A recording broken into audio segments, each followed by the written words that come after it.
আসসালামু আলাইকুম। উপন্যাস প্রণয়ের অমল কাব্য পর্ব ২১। লেখনীতে ডি আর এম সোহাগ। ইরফান মারার প্রস্থান দেখল চুপচাপ, ডান হাতে ঘাড় ডলে বিরক্তির শ্বাস ফেলে। এরপর তোয়ালে নিয়ে ওয়াশরুমে চলে যায়। মায়েরা এক দৌড়ে তার ঘরে এসে দরজা চাপিয়ে দেয়। এত বড় কেলেঙ্কারি হয়ে গেছে তার হাত দিয়ে। সেই লোকটার সামনে গেলে তাকে ঠিক কি করবে এটা ভেবেই মায়েরার হাত পা ঠান্ডা হয়ে যাচ্ছে। বিছানার ওপর উঠে বসে ভাবছে, হলোটা কি। কান্না পাচ্ছে তার। দুটো হাত ছিল, দুটো পা ছিল, পুরো শরীরটাই তো ফাঁকা ছিল। বিড়বিড় করলো, কফির বাচ্চাটাকে ওখানে পড়তে হলো। পাশে ফোনের রিংটোনে ফোন হাতে নিয়ে দেখলো ইনায়ার ফোন। দ্রুত কল রিসিভ করে কানে ধরে। অতপর বিচলিত কণ্ঠে বলে, আপু, সর্বনাশ হয়ে গেছে। ইনায়া হাসি মুখে কথা বলবে বলে কল দিল। মায়ের এমন কথা শুনে চিন্তাধারা ঘিরে ধরে। চিন্তিত কণ্ঠে বলে, কি হয়েছে মায়েরা? মায়েরা থামে না, সাথে সাথেই বলে, আপু, তোমার ভাইয়ার ওখানে। এতটুকু বলে নিজে নিজের মুখ চেপে ধরল। না না, এসব বলা কেমন যেন। চোখ বুজে শ্বাস ফেলল। অতপর নিজেকে সামলে নেয় কোনো রকমে। ওপাশ থেকে ইনায়া বলে, ভাইয়ার কি হয়েছে মায়েরা? আবার তোমাকে মেরেছে? মায়েরা একা একা বিড়বিড় করলো, সব মারের প্রতিশোধ এভাবে অজান্তেই নেওয়া হয়ে গেল।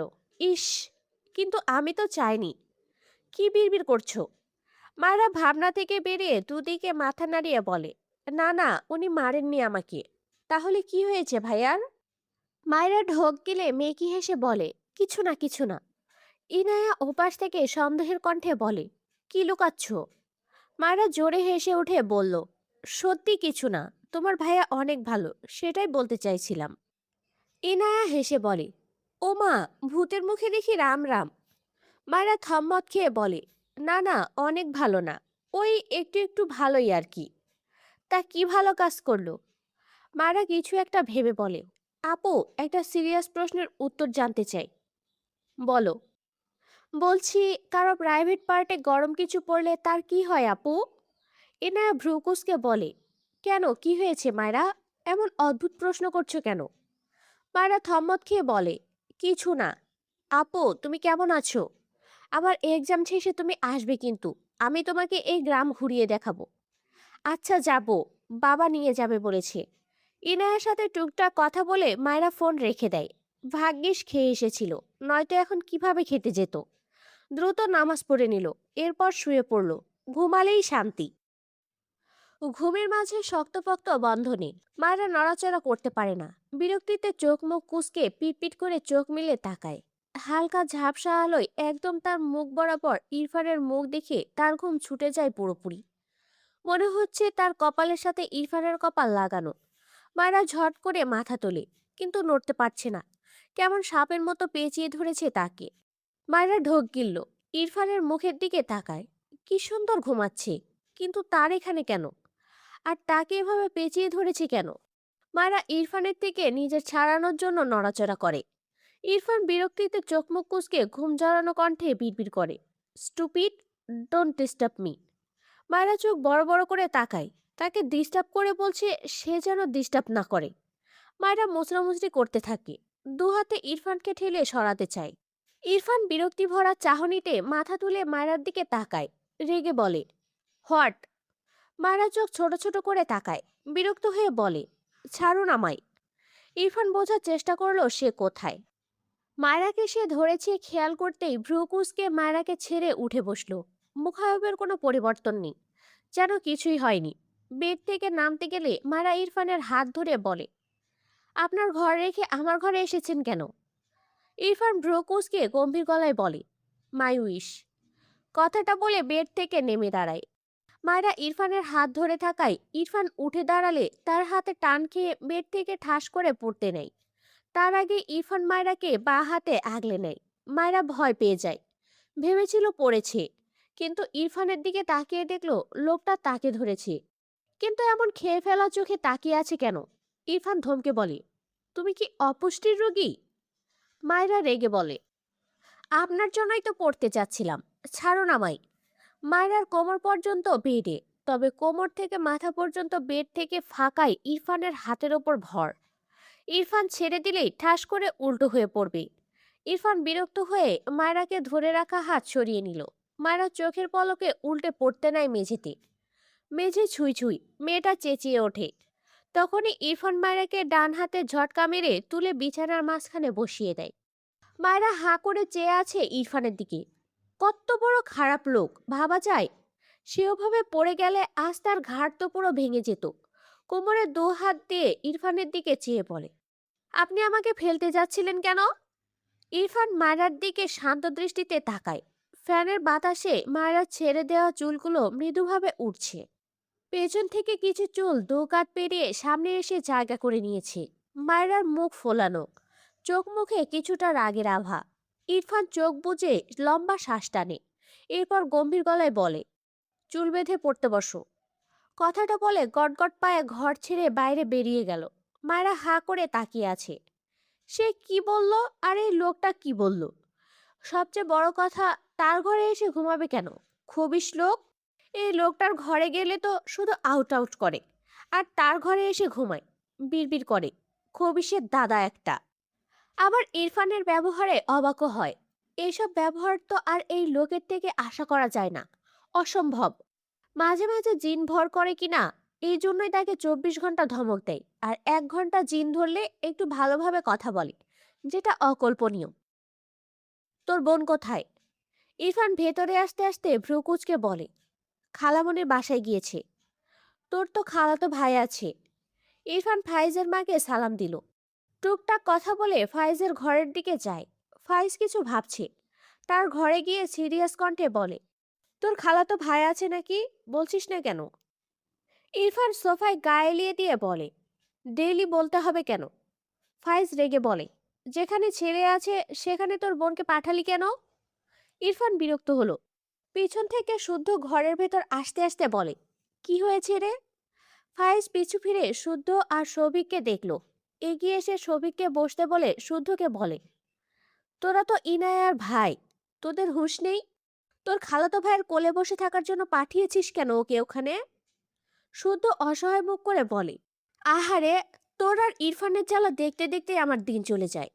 এরপর ফাইজের ঘাড়ে বাম হাত তুলে আওয়াজ নিচু করে বলে, আমার কাছে একটা গোপনীয় খবর আছে, শুনবি? ফাইজ বিরক্ত হয়ে তার ঘাড় থেকে শুদ্ধর হাত নামিয়ে বলে, ফালতু খবর শোনার ইচ্ছে নেই। জ্বালিয়েছিস তো পিটিয়ে ছাল তুলবো। শুদ্ধ ইনোসেন্ট ফেস বানিয়ে বলল, আরে সত্যি বলছি, ওই জাহেদের তো ইনায়াকে মারাত্মক পছন্দ ভাই। বিয়ে ঠিক হওয়ার কথা শুনে সে কি মেয়েদের মতো কান্না! বিশ্বাস করবি না, আমার শার্ট একদম গার্লফ্রেন্ডের কান্নার মতো করে ভিজিয়ে দিয়েছিল। এখন ইনায়াকে অনেক জোর করে তাদের বাসায় রাখলো। বিয়ের আগে একটু চান্স নি। বিয়ে হয়ে গেলে তো আর পারবে না, বুঝিস নি? তুই চাপ নিস না। ও বিয়ে করবে না তোর ইনায়াকে, শুধু ইনায়াকে একটু মন ভরে দেখবে। সুযোগ পেলে একটু একটু ছুঁয়ে দিবে। এই যা, তুই নিশ্চিন্তে থাক। কথাগুলো বলে বুক ভরে শ্বাস নিল। সৌভিক সোফায় বসে হাসছে শুদ্ধর কথা শুনে। ইরফান গম্ভীর মুখে শুদ্ধর দিকে চেয়ে আছে, আর ফায়েজ জ্বলন্ত চোখে চেয়ে আছে। সবার দৃষ্টি দেখে শুদ্ধ মেকি হাসল।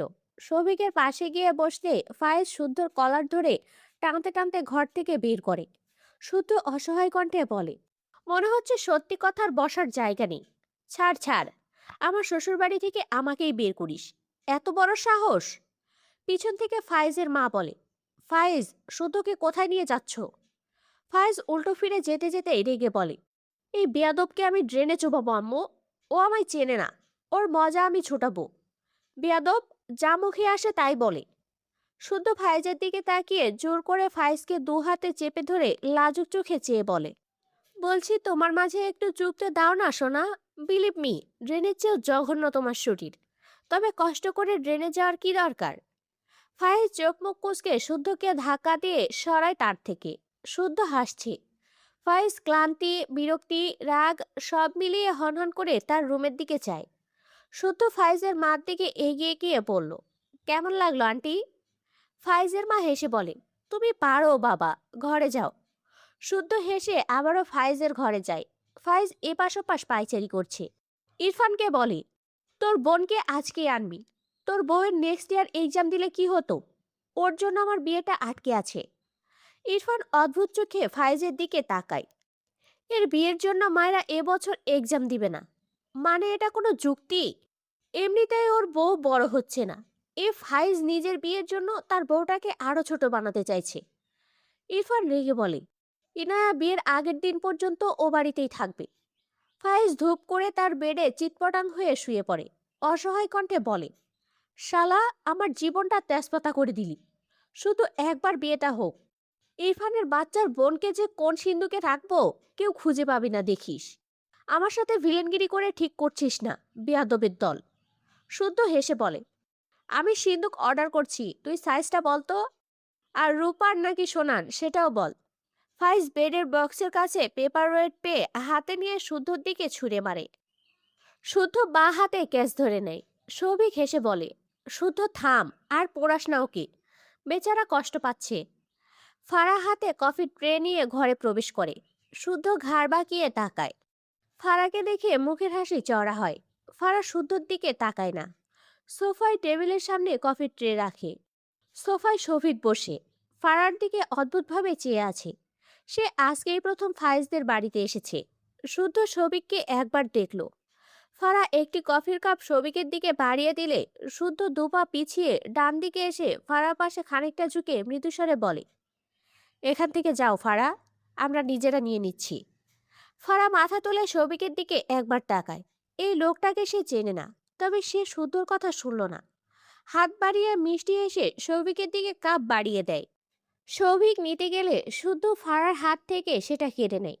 কফির কিছু অংশ ছিটকে আসে শুদ্ধর হাতে, তবে সেদিকে দেখল না সে। বাঁ হাতে ফারার বাহু টেনে পিছিয়ে এনে শক্ত কণ্ঠে বলে, এখান থেকে যাও ফারা। টেনে পিছিয়ে আনায় ফারার মাথা থেকে ওড়না পড়ে যায়। শুদ্ধ ঠাস করে হাতের কাপ টেবিলের উপর রাখলো। দ্রুত ফারার ওড়না মাথায় টেনে দিয়ে বলে, যাও। ফারা ভ্রু কুঁচকে জেদ দেখিয়ে বলে, যাব না, আমি এখানে থাকলে তোমার কি? সৌভিক পিছন থেকে বলে, hey beautiful lady, you are so sweet, এসো আমরা পরিচয় হই। ইরফান আর ফায়েজ দুজনেই চেয়ে আছে ফারা আর শুদ্ধর দিকে। এবার ফায়েজ রেগে বলে, ফারা, এখান থেকে যা। ফারা তবুও জেদ দেখিয়ে দাঁড়িয়ে রইল। গতকাল রাতেই তো এই শুদ্ধ অন্যকে বিয়ে করার কথা বলে তাকে কাঁদিয়েছে। আজ নিজেও বুঝুক কেমন লাগে। ফারাকে এখনো দাঁড়িয়ে থাকতে দেখে শুদ্ধ ফারার হাত ধরে টেনে দরজার বাইরে বের করে দেয়। ফারার মুখের ওপর ঠাস করে দরজা আটকে দেয়। ঘন ঘন শ্বাস ফেলছে, রাগ লাগছে ভীষণ। সে জানতো না সৌভিককে আসার কথা বলেছে এখানে। বাসার বাইরে এসে সৌভিককে দেখে জানতে পেরেছে সৌভিক ফাইজের বাড়ি প্রথম এসেছে। তাই সে সিনক্রিয়েট করতে চাইল না। বহু কষ্টে নিজেকে সামলে এগিয়ে আসলো। তবে চল শক্ত। সৌভিক ভাবছে, কফি তো কাজের মেয়ে ছাড়া আর কেউ দিতে আসে না। যদিও দেখে কাজের মেয়ে লাগে না, তবে এখনকার কাজের মেয়েরাও ভালো স্টাইল নিয়ে থাকে। শুদ্ধর ব্যাপার বুঝলো না, এসব ভাবলও না। কাজের মেয়ে ভেবে তার স্বভাবস্বরূপ কমেন্ট করলো, she is a so hot girl. এত মডার্ন কাজের মেয়ে কোথায় পেলি ফাইজ? আমার সাথে কন্ট্যাক্ট করে দে, কত নিতে পারে। কথাটা বলতে দেরি হলেও শুদ্ধ সৌভিকের নাক বরাবর ঘুষি দিতে দেরি হয়নি। সৌভিক সোফায় চিৎপটাং হয়ে পড়ে যায়। শুদ্ধ সৌভিককে টেনে রাগে চিৎকারে বলে, তোর জিপ টেনে ছিঁড়ে ফেলবো জানোয়ার। কথাটা বলে আরেকটা ঘুষি মেরে দেয়। সৌভিক উল্টে পড়ে। ইরফান শান্ত চোখে চেয়ে আছে, যেন তার সামনে মুভি চলছে। শুদ্ধ আবারও তেড়ে যেতে নিলে ফাইজ উঠে এসে শুদ্ধকে আটকে বলে, শুদ্ধ থাম। শুদ্ধ ফাইজকে ধাক্কা দিয়ে চিল্লিয়ে বলে, এই জানোয়ারকে বাড়িতে আসতে বলেছিস কেন? জানিস না ও কেমন? ফাইজ কিছু বলল না। শুদ্ধ হনহন করে ঘর থেকে বেরিয়ে যায়। ইরফান উঠে দাঁড়িয়ে সৌভিকের কলার ধরে টেনে তুলল।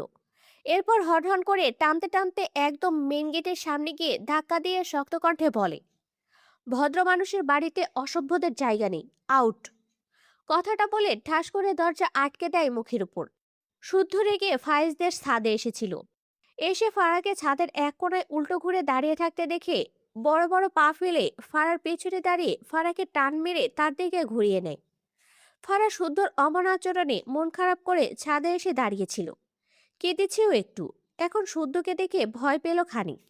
এমন রেগে আছে কেন? তাকেই তো বের করে দিল।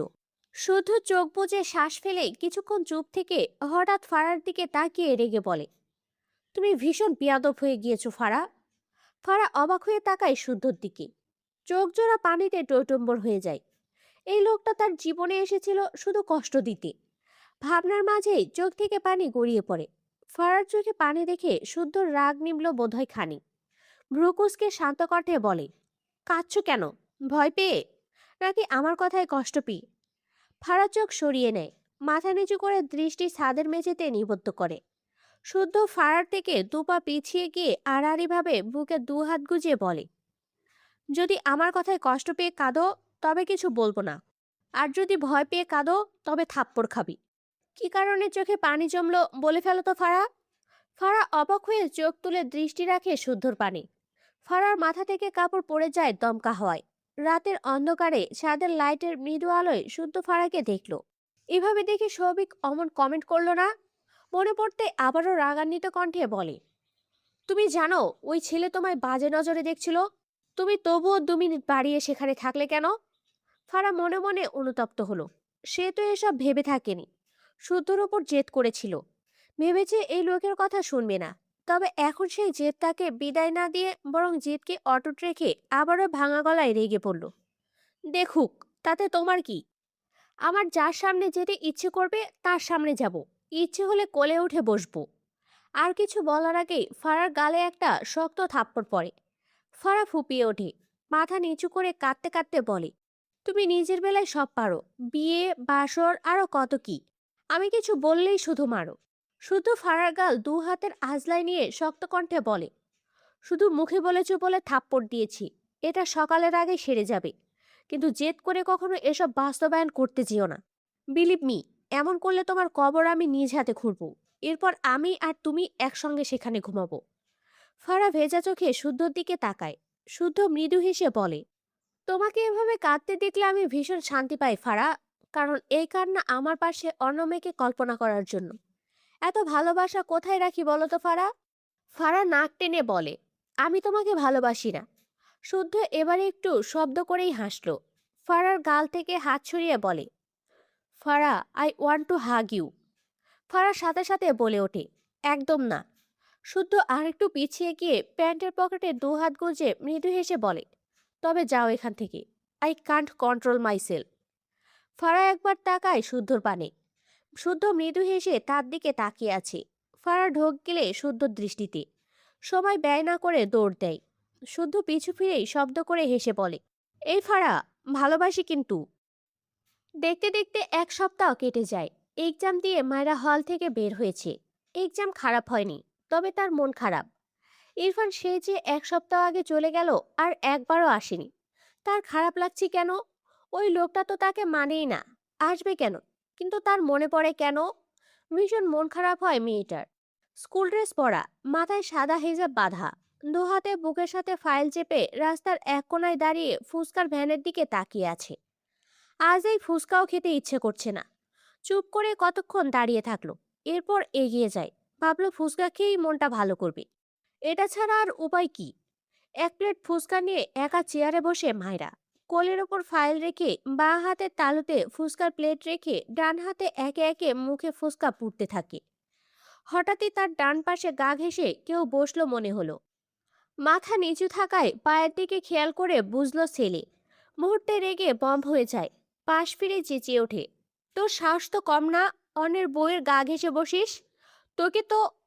ইরফান বিরক্তি ভরা চাহনিতে মায়েরার দিকে ঘাড় ফিরিয়ে তাকায়। মায়েরার বুলিতে দাঁড়িয়ে পড়ে যায়। চোখ বড় বড় হয়ে যায়। খু খু করে কেসে ওঠে। ইরফান রেগে ধমকে বলে, স্টুপিড, তুমি ভালো হবে না। মায়েরা চোখ পিটপিট করে তাকায়। কি মনে করে ঠোঁটের কোণে হাসি ফুটে ওঠে। ইরফান ভ্রুকুসকে বলে, হোয়াট, হাসছো কেন? মায়েরা অবাক হয়ে বলে, আপনি সত্যি এসেছেন? ইরফান গম্ভীর গলায় বলে, নো। মায়েরা রেগে বলে, আপনি মিথ্যে বলছেন কেন? ইরফান বিরক্ত হয়ে তাকায় মায়েরার দিকে। ভ্রুকুসকে বলে, দেখছে যখন এসেছি তো জিজ্ঞেস করছো কেন, স্টুপিড। মায়েরা মুখ ভোতা করে ইরফানের দিকে তাকিয়ে থাকে। ইরফান অদ্ভুত চোখে মায়েরার দিকে তাকায়। মাথা থেকে পা পর্যন্ত চোখ বুলালো। স্কুল ড্রেসে মায়ের বয়স আরো 4-5 বছর কমে গিয়েছে মনে হচ্ছে। ইরফানের চোখে মুখে কেমন বিস্ময়। ফোঁস করে শ্বাস ফেলে। বাবার ওপর রাগ হলো। এই বাচ্চা নাকি তার বউ। ভাবতেই নিজের কেমন বিরক্ত লাগলো। ইচ্ছে করলো একে থাপ্পড় দিয়ে বড় বানিয়ে দিতে। রেগে বলে, তুমি বড় হতে পারো না? মায়েরা বোকা চোখে ইরফানের দিকে তাকায়। এটা কেমন কথা? সে বড় হবে কিভাবে? অতিরিক্ত ঝাল খাওয়ায় চোখ মুখ লাল হয়ে গিয়েছে। ঝালের প্রভাবে চোখ জোড়ায় বিন্দু বিন্দু পানির কোনা। ইরফান মায়েরার চোখের দিকে তাকিয়ে ভ্রু কুঁচকালো। কাচ্ছে আর খাচ্ছে।